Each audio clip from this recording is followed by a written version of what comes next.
Buenas tardes a todos y a todas. Tenemos el placer hoy de estar con el director de la película del momento, Emilia Pérez, Jacques Audiard, si lo dije bien. Recuerden suscribirse a cambio para que sigamos teniendo el lujo de estas entrevistas. Bonjour.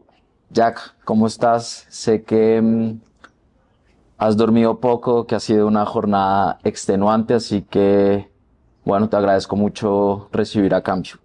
Es un placer.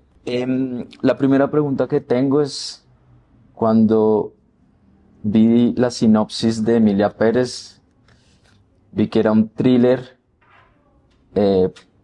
musical, comedia negra, melodrama, Telenovela. lo cual a mí me pareció un cóctel muy interesante. Y mi primera pregunta es, ¿de dónde salió? ¿Cómo se fraguó ese? D'abord, ça s'est pas fait, tu vois, ça s'est pas fait d'un coup. J'ai beaucoup écrit, j'ai beaucoup travaillé. Et en fait, il m'est apparu à un moment donné que le film devait changer de forme à mesure qu'il avançait, comme si le changement était la matrice du film. Et comment Manitas devient Emilia. Rita va changer, tous les personnages changent et donc la forme du film change. Il faut ajouter à ça que le film étant tourné entièrement en studio, j'avais eu un peu une obsession du mouvement et du changement.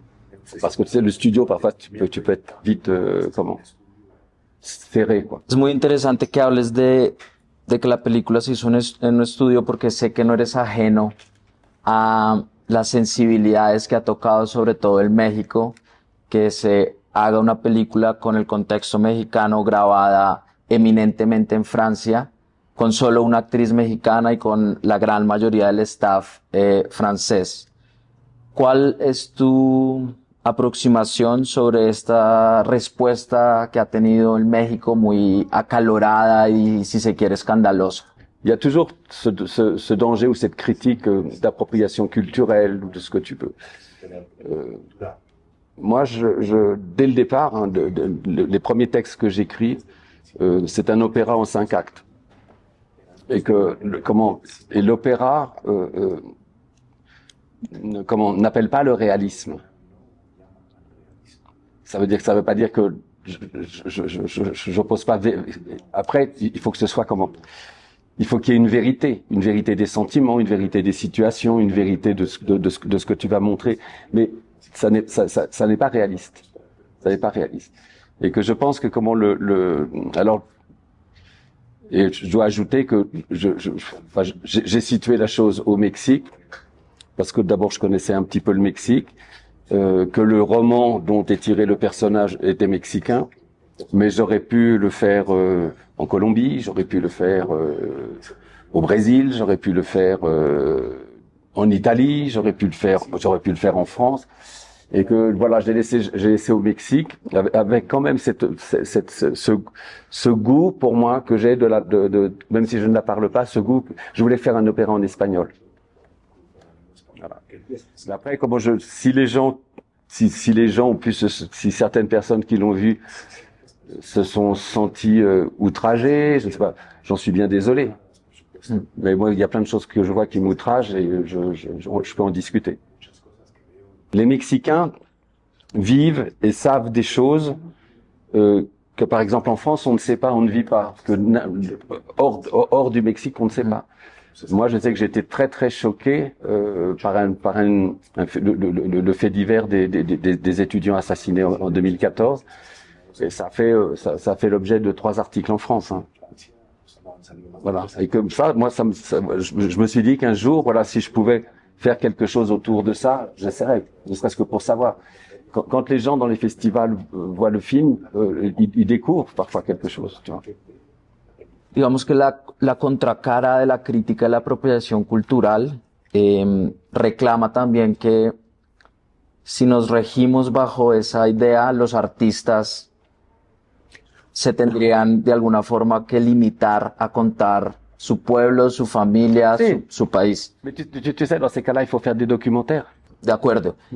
Pero el debate que me parece interesante, más allá de eso, es si hay temas vedados para cualquier artista, no solo tú, sino cualquier artista, y si hay un otro del que yo no debería hablar o no podría hablar, como sugieren algunos, en casos tan específicos, tan dolorosos y tan complejos como es las de desaparecidos en México. ¿Qué opinas sobre esta tesis? C'est comment on en parle, par exemple, comment moi sur des thèmes, sur des thèmes graves, qui sont enfin actuels, comme les disparus, la transidentité, des choses comme ça, que je me disais que je me suis dit que il y a beaucoup de choses écrites dessus. Il y a eu des documentaires faits dessus. Il y a parfois des fictions faites dessus. Et moi, je me suis posé la question, je me suis demandé si c'était les meilleurs vecteurs pour faire passer ça, pour poser ces questions, pas apporter des réponses, pour poser ces questions. Et je me suis dit que que le chant, comment échapper, tu vois, comment oublier ça et commencer à faire ressentir. C'est faire ressentir les questions. Voilà. Après, comment est-ce que j'y arrive ou pas, je sais pas à moi de le dire, mais comment c'est vrai qu'une partie du public mexicain visiblement le refuse, ou ne l'a pas aimé, ou l'a pas apprécié. Mais il n'empêche qu'on ne peut pas me reprocher de faire l'effort d'essayer quelque chose. Essayer quelque chose quand tout le monde commence à être dans le ronron de la tragédie, tu vois, trouver un autre mode d'accès au public. Justamente en general, los musicales que llegan a Colombia, Sí. al contrastarlos con tu musical, son muy distintos. El tuyo de alguna forma rompe las convenciones a las que el público está acostumbrado. Y me preguntaba si fue una decisión consciente o si sabías que se podía sentir así, de alguna forma provocativa, que un tema tan sensible como el que hablamos se toque desde el musical. Ça m'intéresserait pas de faire un film provocateur, une seconde. Je vais pas passer, tu vois, je trouve que moi j'ai passé 4 ans et demi, presque 5 ans de ma vie, c'est pas pour faire un film provocateur, c'est pas pour me moquer de quelque chose, c'est pas pour être oui, c'est ça, je fais pas quelque chose pour choquer les gens. J'essayais de trouver comment la façon, une façon honnête et acceptable de présenter ces choses-là, et que ce soit pas forcément dans une qui est à la fois léger et grave. Sí. Tu vois, pas sur un ton comme ça, ce que je vais vous dire est extrêmement grave, des choses comme ça. Non, il fallait pour que ça arrive jusqu'au public, il faut être plus souple. He oído que has dicho que te interesaba hacer una película en español más que por la sintaxis, por la musicalidad de nuestro idioma. Oui, bien sûr. Oui. Tu vois, j'aurais jamais pu le faire en français. Pensando en las canciones de la película, yo las siento que muchas veces son también como diálogos o pensamientos internos de los personajes que se cantan, que para el canon más convencional del musical no son bien recibidos porque la gente espera espectacularidad y solemnidad y grandilocuencia en las canciones de un musical. Cuéntanos un poco más sobre esa decisión que a mi gusto fue muy interesante, de las canciones particularmente. Alors ce qu'on avait comme ligne avec Damien et avec merde, comment je sais, avec Clément. Putain, je perds la boule. Avec Clément et Camille, on et avec Thomas Bidguin, mon co-scénariste, on a tout de suite pensé qu'il fallait que que les chansons fassent avancer l'histoire. Que ce fasse, ça peut être des commentaires d'état d'âme, tu vois, des choses comme ça. Mais on avait ce désir de faire avancer, que les chansons fassent avancer l'histoire. Alors ça, c'est comment? Moi, je ne suis pas personnellement, je n'ai pas une grande connaissance du genre comédie musicale. D'abord, c'est un mot qui me gêne, comédie musicale. Moi, j'aimerais mélodrame. Mélodrame, c'est juste. Et que comment, je m'aperçois que moi, les musicals que j'ai aimés, ce sont des films qui ont à voir avec l'histoire, avec le drame de l'histoire. Que ce soit Air, que ce soit Cabaret, que ce soit Les Parapluies de Cherbourg, la guerre d'Algérie.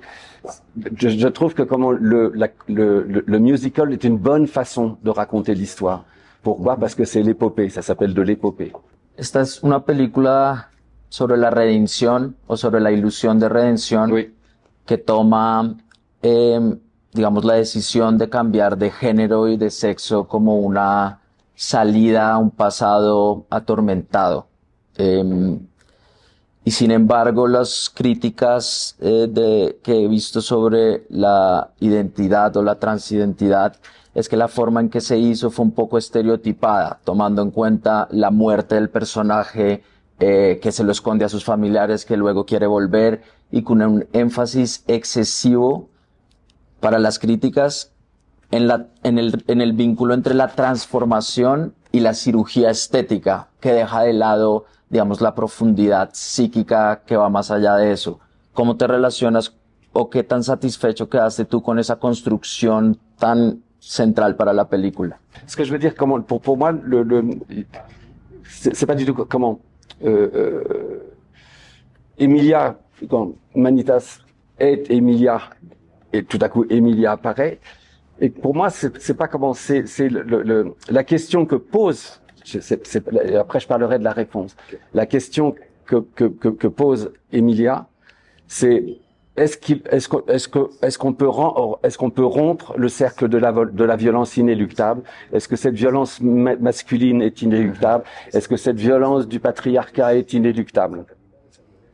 C'est dans le fond, à mon avis, c'est dans le fond de sa pensée. Et c'est pour ça que tout à coup, elle va essayer, avec les disparus, de faire quelque chose pour ça. Elle s'illusionne. Elle est un peu romantique. Elle est pas idiote, mais elle est un peu naïve. Mais c'est bien de croire à quelque chose. Voilà. Attends, du coup, j'ai oublié ce que je voulais dire avant. Qu'est-ce qu'il y avait? Tout le pan qui serait psychologique, comment elle en arrive à ça. À mon avis, c'est le hors-champ du film. C'est le hors-champ du film. S'il y avait un préquel à faire, ça serait le préquel des 3 années qui ont précédé sa rencontre avec Rita. Mm-hmm. Quelle est sa vie amoureuse à un certain stade avec Jessie? Quel est le rapport avec ses enfants? Qu'est-ce qu'elle cache et souffre de cacher à ses enfants? Et donc c'est ça. Mais ça, j'ai l'impression que tu vois, ça serait un film avant. Et je peux me poser moi la question de ce que serait après si alors ça m'ennuie parce que je crois qu'il faut pas spolier. Voilà. C'est que moi je pense que il y aurait eu une autre étape si la fin n'était pas fatale, c'est le moment où elle va dire à ses enfants la vérité. Sé que cuando uno termina una obra artística, sea cual sea, una película, un libro, un poema, siempre hay un abismo entre lo que el corazón y la mente imaginó y el resultado final. Ya con un poco más de tiempo de que se estrenó, las reacciones que ha tenido, ¿qué harías diferente hoy si volvieras a rodar Emilia Pérez? Alors ça, je suis bien embarrassé, tu sais. Je suis bien embarrassé. Je suis bien embarrassé parce que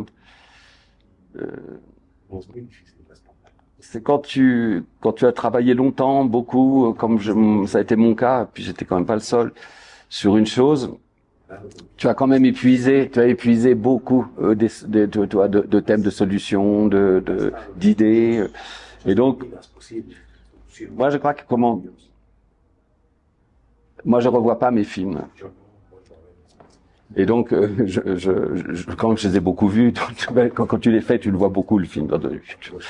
Et franchement, après 5 ans, je me dis, bah, j'ai fait ce qui me semblait j'ai fait un film qu'il m'a plu de faire, voilà, qui m'a plu de faire. Et pour plein de raisons, pour travailler avec ces comédiennes-là, tu vois, c'était faire chanter, faire danser. J'avais jamais, c'était une chose tout à fait nouvelle pour moi. J'ai adoré ça.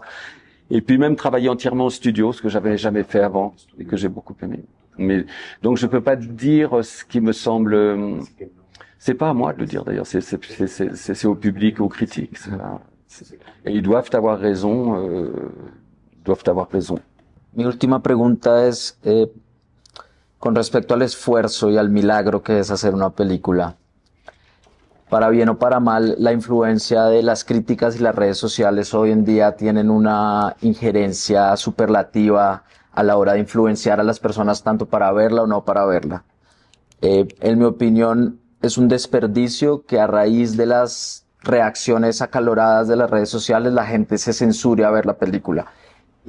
Pero me gustaría que fueras tú el que, no sé si defendiera, pero explicara por qué, si así lo sientes, como debería pasar con toda obra, es mejor verla incluso si es para indignarse, a censurarse a hacerla por la reacción que hay en la atmósfera. Un film, ça n'apporte pas de réponse. Pour la bonne raison que les réponses peuvent changer toutes les semaines. Mais je crois qu'un film, une œuvre d'art, elle est là pour poser des questions. Elles sont plus ou moins pertinentes, mais ce sont des questions. Et donc, les questions, ça se discute. Pas comment j'ai fait. Moi, je viens d'un horizon cinématographique, cinéphilique, où je lisais beaucoup la critique. Je tournais pas de film à l'époque. Où je lisais beaucoup la critique, et la critique en France était elle était très riche, très riche et très contradictoire. Et je trouvais que c'était je me posais pas la question dans ces termes à l'époque, mais putain, on pouvait discuter des heures sur un film.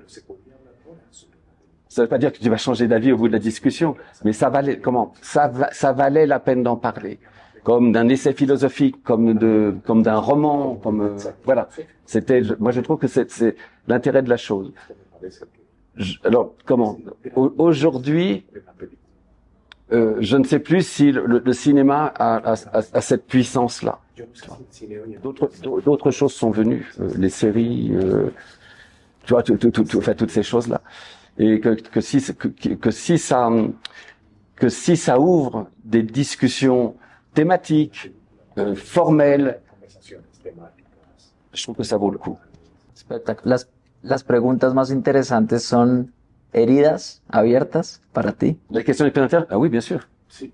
Tu vas pas faire des questions dont les réponses sont données dans la question. Podríamos hablar como en Francia durante horas de esta película, pero sé que tienes otros compromisos. Muchas gracias por recibirnos. Merci à toi. Un saludo para todos y todas en la audiencia de Cambio. Recuerden suscribirse para poder seguir teniendo estos espacios.